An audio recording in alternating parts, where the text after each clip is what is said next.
오늘은 너희가 이룬 곳이 어느 곳이냐 22절에 말씀해 보면 너희가 이룬 곳은 시온산과 하나님의 살아계신 도성인 하늘 예루살렘 그리고 천만 천사 교회 그리고 새 언약의 중보자 그의 피 이렇게 말씀하고 있습니다. 그리고 이와 대조적으로 구약 백성들이 이룬 곳은 어떤 곳이냐? 그것은 빽빽한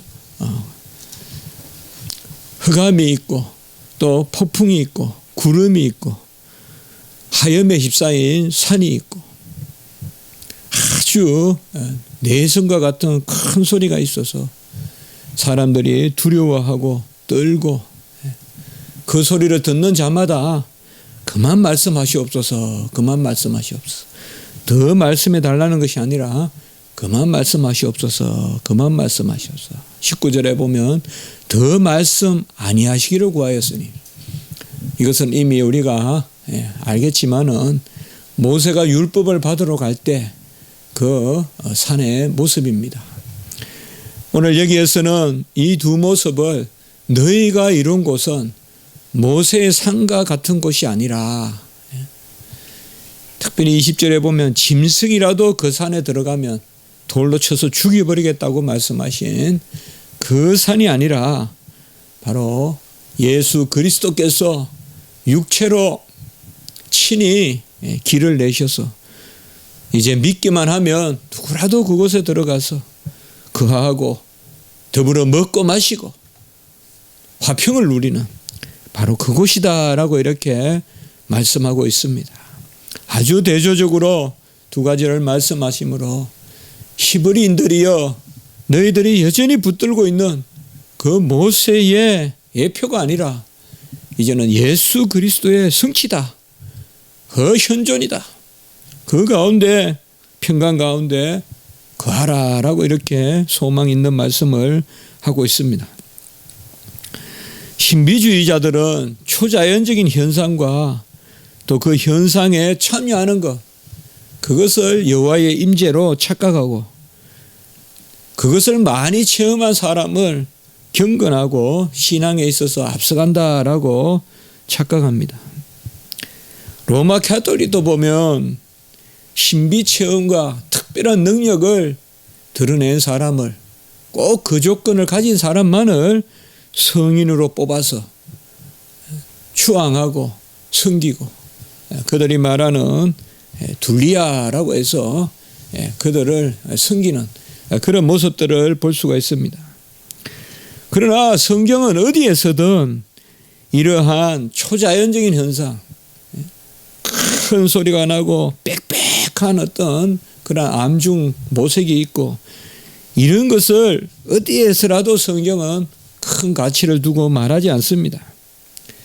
신비한 바위가 쪼개지거나 어떤 신비한 곳에 내가 가 있거나 하는 그 자체를 결코 하나님은 칭찬하거나 그러한 체험을 권장하거나 그러한 일로 경건의 진보를 말하지 않습니다. 물론 하나님은 초자연적인 큰 역사를 이루십니다. 만나 메추라기를 내려주시고 또 해도 서게 하시고 하나님이 빛도 가리시고 다 하나님이 기적적인 홍해도 가르시고 하십니다마는 성도들에게 그러한 체험 자체를 구원의 과정에서 큰 의미를 두고 다루지는 않는다는 것입니다. 오히려 하나님이 즐거워하시는 것은 인격적으로 하나님을 만나고 우리가 하나님의 어떠하심을 잘 깨달아 알고 또 하나님께 그것으로 영광을 돌리고 고백하고 찬양하고 이런 것을 하나님이 기뻐하십니다. 벌써 신비적 체험이나 신비주의적 환상이나 그러한 몰입이나 그러한 어떤 자아를 이탈하는 어떤 그런 개념들 이런 오늘날도 행행하는 뉴에이지나 이런 것들이 아니라 이 말입니다. 하나님이 즐거워하시는 것은 평상적인 하나님과의 마주함 그리고 하나님의 음성을 들음 그리고 하나님의 말씀을 듣고 깨달아서 기뻐하고 즐거워하고 닮아가려고 노력하고 이런 것들이 하나님이 정말 기뻐하시는 것입니다. 잠잠하라 이 말이에요. 네. 뭐가 깨지고 뭐가 내리고 뭐가 퍼지고 어떤 그러한 개념이 아니라는 것입니다. 우리의 심중에 잠잠히 찾아오셔서 가장 대표적인 주님의 임재의 그러한 표현 방법이 뭡니까? 더불어 먹고 마시고 일상적이라 이 말이에요. 일상적입니다. 하나님이 우리를 만나시고 주님이 우리를 만나시는 그 모습은 일상적이에요. 먹고 마시고 더불어 우리와 거하시고 동행하시고 우리의 삶 속속이 하나님이 함께 하시는 그것이 바로 하나님의 임재입니다. 모세가 율법을 받을 때 오히려 이렇게 아주 초자연적인 그러한 현상을 나타내시는 가운데 우리 주님이 하나님이 이제 율법을 수여하시는 것은 모세를 만나고 하는 것을 우리는 마치 그때가 더 은혜롭고 더 기이하고 더 하나님의 특심한 능력 역사가 있다라고 보기 쉽지만 아닙니다. 그것은 그 당시에 이스라엘 백성의 수준에 맞추어 주신 거예요. 이스라엘 백성의 수준은 내성이 울리고 하염이 있고 빽빽한 구름 가운데 거하는 그 놀라운 신비가 있어야 그들이 믿을 만큼 강팍하기 때문에 그들의 수준이 그 정도니까 그렇게 주시는 것이지. 이제 신약 시대에 우리에게는 은혜 시대를 사는 우리에게는 이러한 것이 없어도 자연 그대로를 보아서도 여호와를 찬미하고 내 일상의 삶의 족적 가운데 그런 가운데 여호와를 찬미하는 것입니다. 특별한 것이 성숙한 것이 아니라는 것이죠. 특별한 것이 성숙한 것이 아니에요. 뭐 그냥 기이한 것을 보면 줄을 서고 따라다니고 무슨 바람 소리를 내면서 휙휙거리고 다니는 거 그게 진보가 아니에요. 고요하고 은밀하고 하나님 앞에 심중에 맡기고 말이죠. 그것입니다. 그것이 바로 하나님이 우리에게 원하시는 것입니다. 모세라도 심히 두렵고 떨리게 하셨어요. 21절에 보면 모세가 율법을 받았지만 그 보이는 바가 무서웠다라고 그렇게 21절에 말하고 있습니다. 이런 구약적인 그런 낮은 아동기의 단계의 하나님의 계시 방법을 여전히 추구한단 말이죠. 여전히 무지개를 사모하고 말이죠. 여전히 만나와 메추라기가 있어야 믿겠다 하고 이제 우리는 그것이 아니라는 것이죠. 22절의 말씀에 보면 이제 우리가 이런 것은 이러한 베일 속에 가리고 뭔가 초자연적이고 뭔가 비상적인 비일상적인 그러한 현상 가운데만 주님이 계신 것이 아니라 그 깊은 지성소에 계시지만은 이제는 주님께서 이 땅에 오셔서 그 시온산의 성전을 기장을 아래로부터 위로 갈라주심으로 그 성전을 열어주셨어요. 십자가가 지성소다 우리가 그렇게 말씀을 나누지 않습니까? 맞지 않습니까? 십자가가 바로 지성소로 들어가는 길입니다. 그 십자가의 기둥이 아니라 십자가에 달리신 주님의 몸이 주님의 육체가 바로 그 휘장이라고 했지 않습니까?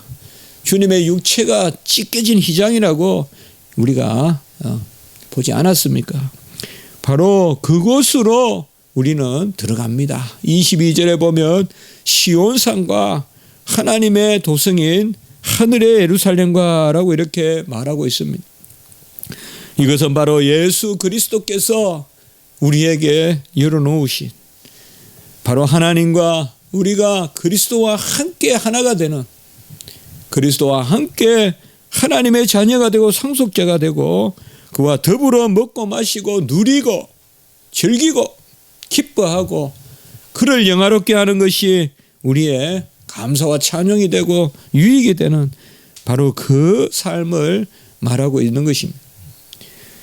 이제는 시온산과 예루살렘을 저 멀리 있는 곳으로 여길 것이 아니라 우리 안에 이미 시작된, 주님이 이 땅에 오셔서 하나님의 나라가 시작되었다고 선포하셨잖아요. 그 하나님의 나라가 우리 가운데 임하여 역사하는 그것이 바로 시온산과 하나님의 도성인 하늘의 예루살렘입니다. 그곳에는 어떤 모습입니까? 오늘 22절과 23절은 우리가 요한계시록에서 볼 수 있는 그러한 말씀과 아주 유사합니다. 바로 천상의 교회, 완성된 교회, 영원한 교회의 모습을 보여주면서 요는 그때 그것이 이루어질 것이다 라고 말하는 것이 아니라, 우리가 12장 1절에도 보면 허다한 증인들이 있다 그랬잖아요. 바로 천국에는 허다한 증인들이 있다. 지금 우리가 그곳에 참여하는 삶을 산다는 것을 보여주기 위한 것입니다.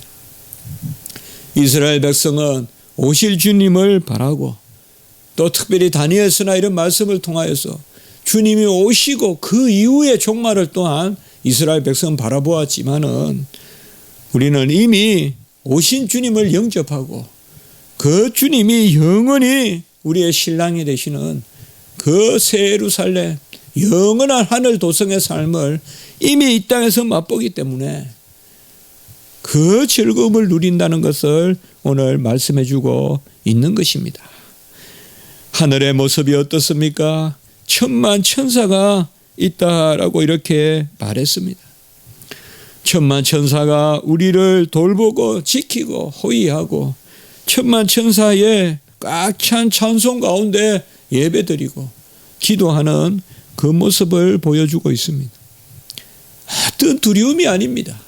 돕는 것입니다. 우리를 안위해 주고 평화가 있고 꽉 찬 것이 있습니다.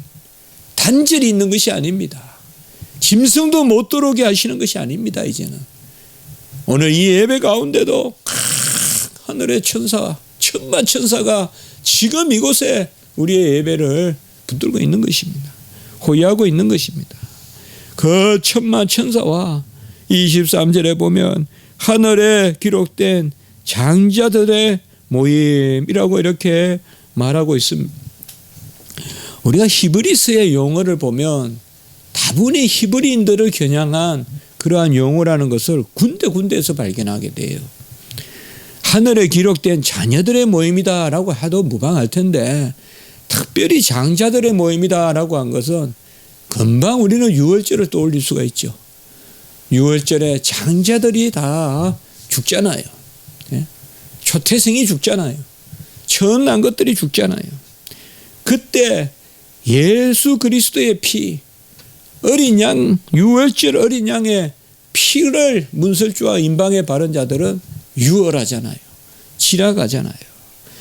바로 여기에도 그 말씀으로 우리가 보면 됩니다. 하늘에 기록된 장자들의 모임이라는 것은 예수 그리스도의 피로 값주고 사신 우리를 이야기하는 것입니다. 그냥 두면 죽을 수밖에 없고, 그냥 두면 당연히 생명에 이룰 수 없는 그런 장자들, 유월절을 떠올리면 됩니다. 그 보혈로 구원받은 사람들이 바로 그곳에 있다. 하늘에 기록된 장자들의 모임. 12장 1절에 보면 허다한 증인들이 있다. 이런 것을 우리는 특별히 무형교회다 이렇게도 이야기하죠. 바로 이어서 나오는 말씀이 있죠.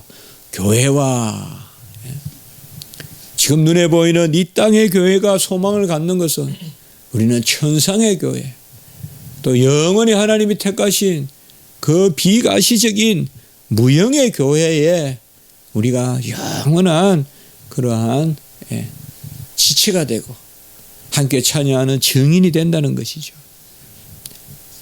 너무나 대조적으로 빽빽한 구름의 하염에 쌓여서 짐승도 접하지 못하고 그 하나님을 만난 모세 얼굴조차도 사람들은 보지 못하게 되는 수건을 가려야 되는, 우리가 특별히 이런 모습들이 다시 말씀을 주거나 할 때 나오지 않습니까?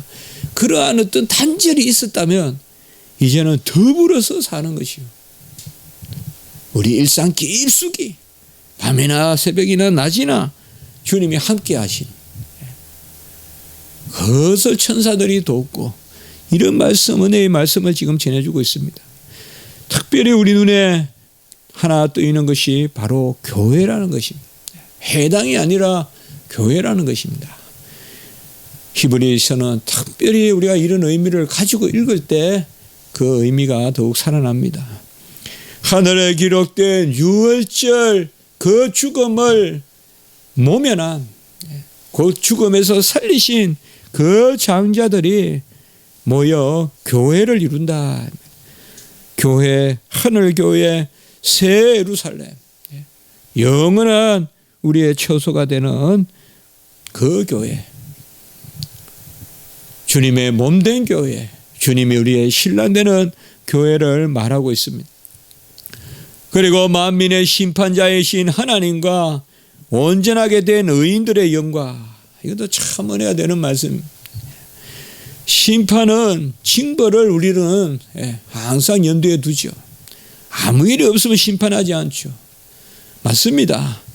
그러나 하나님의 심판은 오히려 용서를 넘어서 하나님이 온전하게 하시는, 우리는 재판은 온전하게 하는 게 아닙니다. 죄짓기 전으로 돌리지만은 하나님의 심판은 그게 아닙니다. 이전보다 더 낫게 하시는.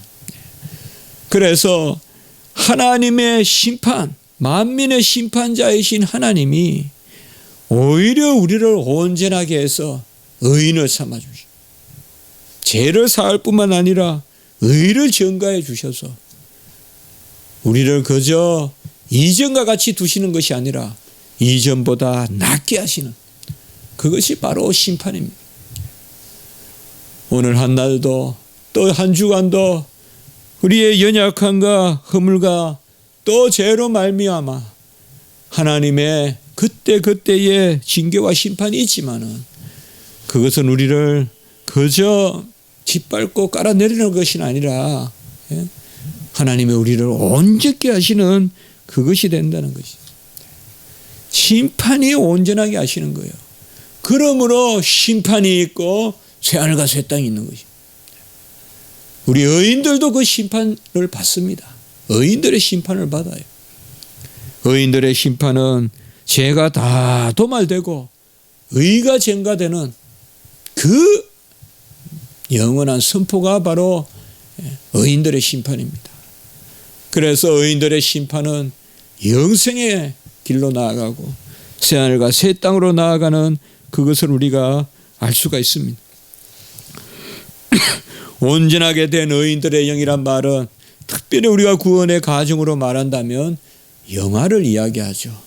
이 땅에는 온전함이 아직까지 없지만 이제 주님 앞에 완전하게 되는, 물론 우리가 죽으면 영화롭게 되지만은 그 영화가 완성되는 것이 바로 이 부활과 더불어 하나님의 심판에서 우리를 인치는 것입니다. 히브리서 기자는 바로 구약의 예표와 신약의 성취, 또 궁극적으로 종말론적 완성에 대해서 말씀하고 있습니다. 특별히 히브리서 11장의 믿음의 조상들에 대한 말씀과 더불어 12장에서는 이러한 흐다한 증인들의 무리에 우리가 동참하고 보이지 않는 비가시적인 그런 무형교회를 이루고 이 땅의 삶이 그 삶으로 연결되어 있다는 것을, 잇대어 있다는 것을 우리에게 특별히 증거하고 있습니다. 그러므로 어찌 우리가 다시 구약으로 돌아갈 것인가? 어찌 다시 모세를 입에 중심적으로 거론하겠는가? 그것이 바로 오늘 말씀입니다. 특별히 24절에는 이 모든 일들이 어찌 일어나느냐? 다시금 새 언약의 중보자 예수, 그분은 바로 새 언약의 중보자다. 모든 행위를 다 이루시고 그 은혜의 약속을 성취하시고 적용시키시는 새 언약의 중보자이신 예수가 아벨의 피보다 더 나은 것을 말하는 뿌리 피다. 아벨의 피는 뭘까요? 의인의 피라고 볼 수 있겠어요. 히브리서 11장에 보면 믿음으로 아벨은 이라고 했어요. 아벨의 피는 의인의 피입니다. 가인이 아벨을 죽였어요. 아벨의 피보다 더 나은 것은 뭐냐? 의인의 피가 아니라 이것은 살리는 피입니다. 내가 그저 선한 것이 아니라 죄인의 자리에서 우리를 위하여 죽으심으로 남을 의롭게 하는 생명을 살리는 피라는 것입니다. 이게 아벨의 피와 다르다는 것이죠. 구약 백성들은 아벨의 피밖에 모른다 이 말이에요. 저 사람은 죄 없이 죽었다 그거밖에 모르지 대속의 피를 모른다 이 말이에요. 예수 그리스도의 피는 대속의 피다 이 말이에요. 그저 착한 사람의 피가 아니라 우리를 위하여 죄인이 대신 죄인의 피를 흘리셨다 이 말이에요. 우리를 대신하여. 그래서 아벨의 피보다 더 나은 뿌린 피다라고 이렇게 말하고 있습니다. 우리가 윤리주의가 뭡니까? 윤리주의는 예수와 우리를 동일하게 보는 것입니다. 예수를 더 낮게 보는 것입니다. 예수를 그저 모범으로 보는 것입니다. 예수를 그저 아벨의 선상에 두고 보는 것입니다. 이건 윤리주의입니다. 우리는 복음입니다. 복음은 아벨과 예수를 구별하는 것입니다. 복음은 윤리가 아닙니다.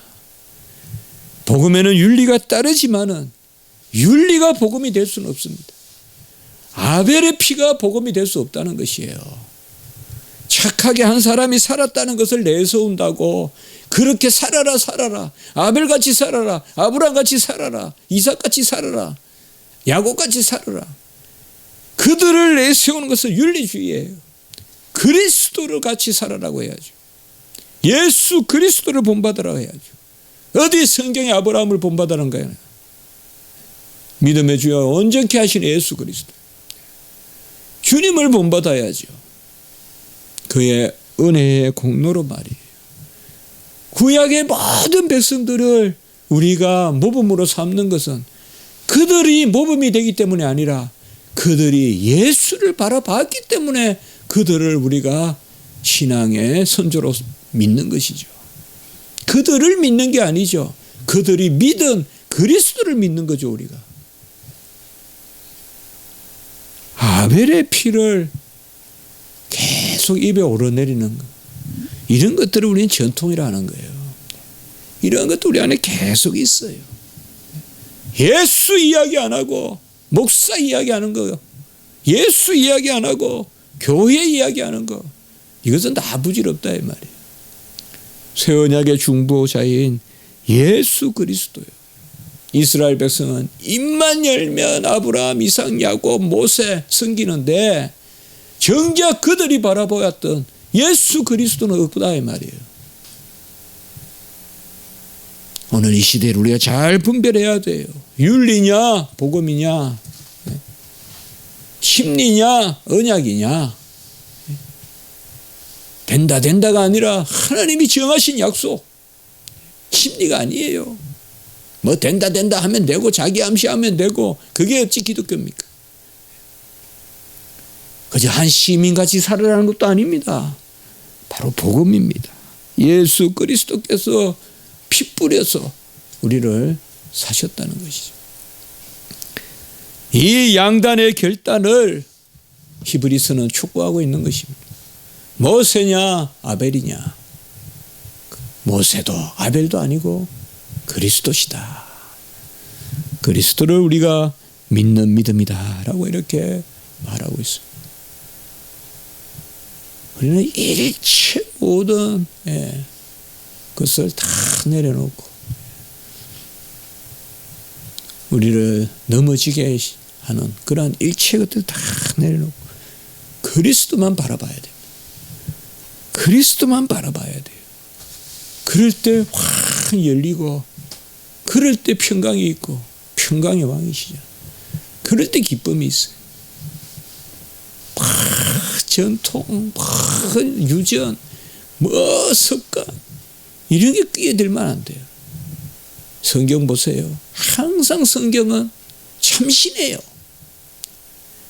동일하신 하나님을 섬기지만 다양한 역사 가운데 놓여 있어요. 성경.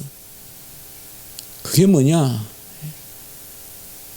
하나님은 한 분이시고 성령은 한 분이시고 하나님의 뜻은 하나지만 습관이 하나가 되는 건 아니라 이거예요. 옛날에 이렇게 했으니 지금도 이렇게 해라. 그건 아니라는 거예요. 사람의 행위 패턴을 쫓아가는 게 성경이 아니라는 거예요. 성령의 역사도 보면 불과 같이 바람과 같이 계속 비둘기와 같이 그거거든요. 뭔가 그냥 인간이 생각하기에 규칙적으로 그게 아닙니다. 하나님이 인격적으로 살아계시기 때문에 하나님이 한 분이시지 그의 역사는 다양합니다. 시대를 쫓아서. 이걸 거꾸로 생각하면 안 돼요. 하나님은 그냥 가만히 모셔놓고 그 역사가 하나라고 생각하면 안 된다 이 말이에요. 이것이 바로 깊이 뿌리 박고 있는 히브리인들이에요.